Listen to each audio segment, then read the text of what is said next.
Right in front of me and my child, a drunk man slipped his hand inside my wife's skirt. I immediately spoke up to stop him.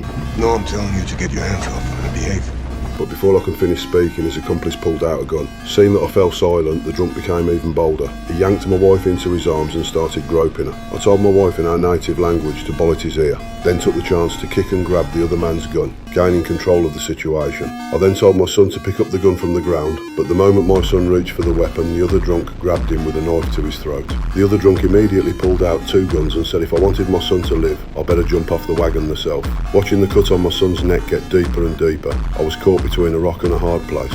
But the next second they kicked me right off the wagon. I scrambled and crawled, desperately chasing after the wagon, but I could never catch up to its speed.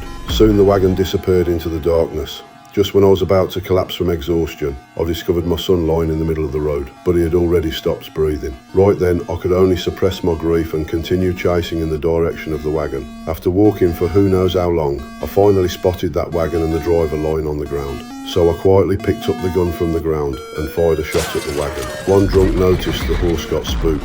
The moment he turned around, I shot him dead. The other drunk heard the gunshots and immediately abandoned the wagon to flee into the woods, but he still couldn't escape my bullets. Jesus! Should be fine! All I wanted was revenge for my son, so I quickly rushed to the drunk's side and fired shot after shot.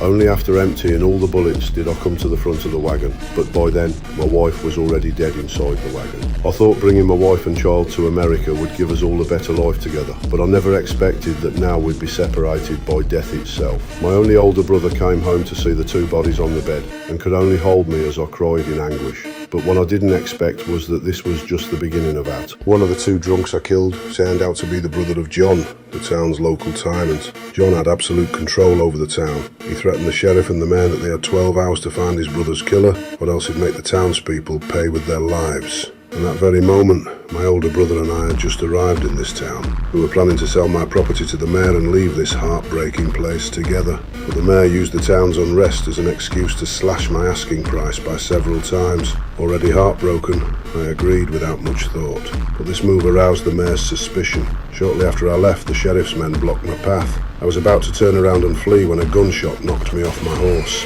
That's how I ended up in jail, along with my older brother, who was also captured. The cowardly sheriff not only blamed me for bringing trouble to the entire town with my revenge, but the next day he personally handed me over to John. John's men immediately punched me, tied me up, and dragged me away on horseback. They then tortured me severely, hanging me under the scorching sun.